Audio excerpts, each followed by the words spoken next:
All right, everyone, let's go start George. Got a little rally event to plan here. What? Why is George on jack stands and the bumper off? Why is my bumper down there? That is, what in the world? Why is there an oil pan under there? Man, that paint's rough, but why are these wires all marked? Why is the hood off? I can't drive George like this. Am I pulling the engine and the trans? Is this me working on vacuum leaks, pivot pin issues? Am I putting a steering rack in this car too? There's the wiring harness connector, bracket, cover thing. I was looking for this. This exact piece. When we put the engine in last time, forgot to put this in, and this goes somewhere with the radiator. So this time, we're not going to forget. It goes right here, see? Look, there's one there. There's not one there. I'll just put it there as a reminder that it goes there. So I'm sure that's a way of channeling the cool air into the radiator. We're gonna go ahead and swap out the thermostat. This car runs way too cold. Yesterday was low 60s and I ran at a quarter the whole time, so that's not good. So the car's running a little rich. And that's on a cold start, so I wanna make sure we're not running into an issue of washing the cylinders, because that would suck. Bumper. And then we're gonna go ahead and powder coat. First, I gotta see how much powder coating is gonna be. I'm sure it's gonna be a little expensive. I'm also wondering if I shouldn't start slowly repainting piece by piece here. So I might see how much a body shop will charge if I bring them the bumpers and the fenders. But this here is a serious concern, so I've gotta figure that out. We're gonna go ahead and put in the Z3 rack. I've got new tie rods. I'm just waiting on the boots. Stupid me ordered the wrong boots from Pelican. I just put some boots in the cart. Z3 boots are very different. They've got this little indent here. So we're gonna get that done. I've also got the relocation bracket thing for the steering rack on the engine bay. So that'll get taken care of. Got a whole bunch of parts up here. You'll see those soon. Got the smileys there. Got the Euro grills. Cars on jack stands so that we can get the exhaust and everything else taken off. And then we'll lower it back down. We'll start getting in here, getting everything prepped to be taken off. This will all get taken off. Pull all the wires off. Disconnect the oil cooler lines. Get the radiator, all of that out of here. I mean, it's only a couple bolts holding it on the engine, so that's a pretty easy thing to do. But I'm gonna go through here. We're gonna pull the whole wiring loom apart. What else? We're gonna go ahead and put in that wiring harness cover. Now that Igor helped me understand how to put that on, we're gonna get that done. We're gonna go ahead and get this wiring taken care of. We're gonna tap into one of these here to get the daylight lamps running on the smileys. If you're doing this kind of work, make sure we're putting notes on everything.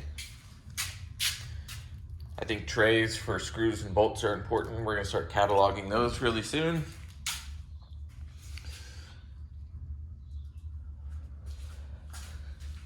But while I'm at it, we're gonna degrease everything in here. We're gonna clean everything. We're gonna replace all broken connectors in here as well.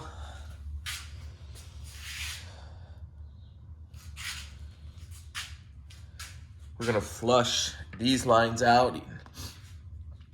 Igor at CA Tuned told me to flush those out because we're getting some kind of overflow here, and that shouldn't really be happening. You can kind of see coolant there, and I can smell a little bit of coolant, which is not good. We're gonna clean all of this up. Gosh, look how dirty this is. So we're gonna degrease and power wash the entire engine bay. What's up, everyone? This is Thomas Donahue from the Driver's Apex. We are pulling the engine out of George. I'm not sure it's gonna happen today or tomorrow, but we're gonna start the process. I know I've got a little leak somewhere. Really, we're pulling the whole engine and trans so we can replace that pivot pin, but we're gonna go ahead and do some other things. I know I haven't documented all of this. I didn't really want to bore everyone with how to disconnect everything. It's super easy. The big thing is just making sure you label everything. Take your time, label, not a big deal. But I may document putting it back in. I will definitely document pulling it out because that's gonna be fun because the transmission will be attached. But yeah, when it's out, so I can't wait for it to be out soon. We're gonna go ahead and replace the heater core.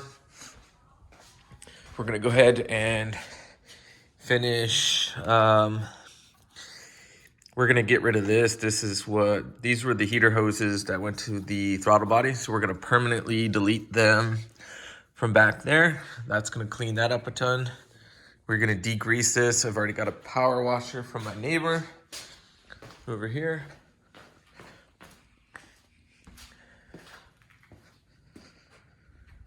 So yeah, I don't think it's gonna take too long to get all this done.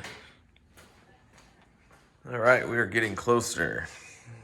Radiator's out. I think we might be able to leave this in, we'll see. I may take it out. I've got the exhaust just disconnected from there. I've got the radiator. Just disconnected the exhaust from there. Remove that part of the drive shaft. I'm gonna go ahead and replace the center support bearing. Got some other odds and ends. Just have to go rent a ball joint tie rod tool because I don't want to destroy this stuff. Once that's ready, we'll hook up the lift.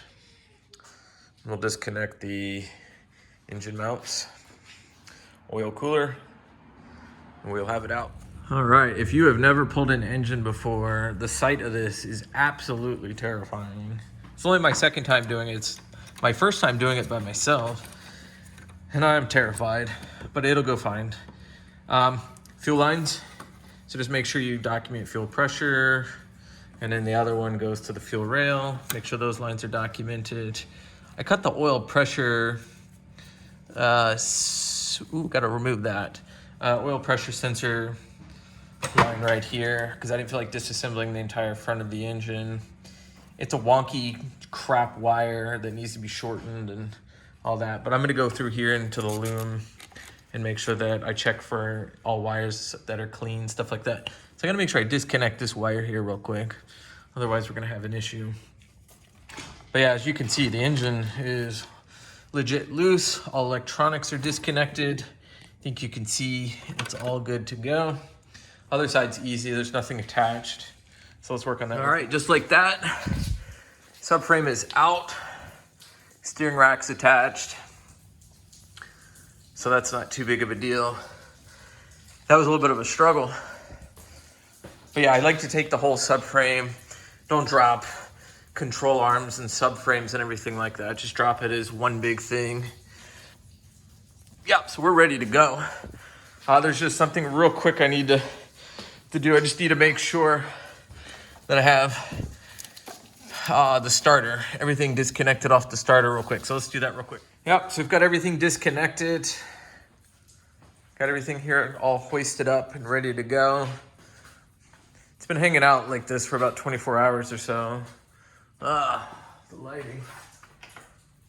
I've got to change the lighting in this garage. It is horrific, an absolute nightmare. But yeah, you guys will see what I'm talking about. Well, actually you won't. Let me get a light. All right, we are getting the engine on its way out. It's always a fun process. I've got to lower the car a little bit. I went ahead and took the front valance off. I think it's easier that way. But yeah, you can see if I lift any higher, we're gonna start rubbing on the firewall there. It's awfully close.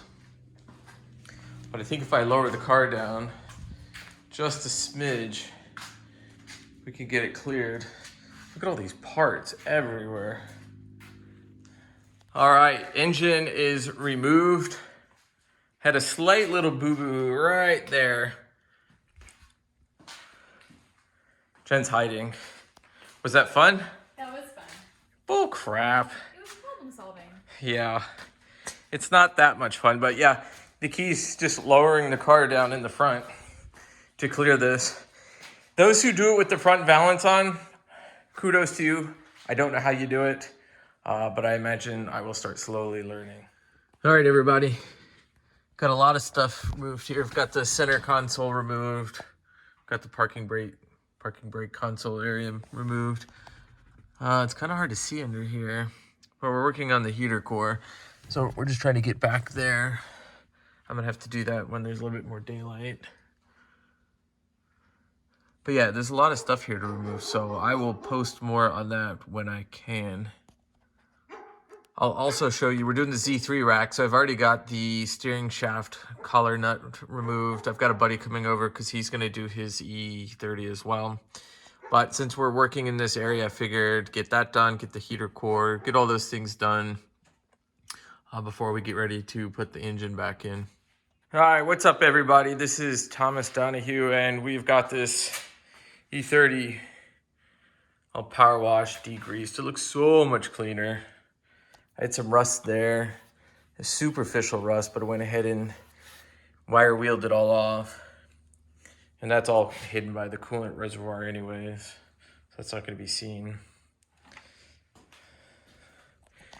Yeah, I did my best to get it all degreased. There's no grease left.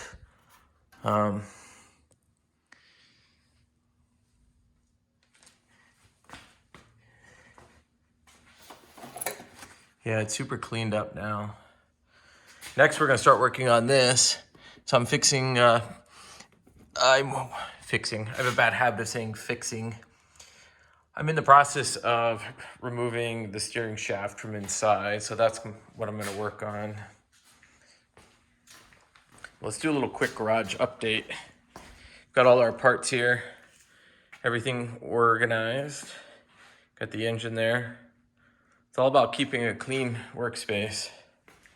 Got the rack there, so that's why we're working on the steering shaft. We've got the steering rack there, so you can see E30 and the E36 rack. I ordered a new condenser, and annoyingly, this tab was put on the wrong side, so I've got to call Pelican and see what they want me to do.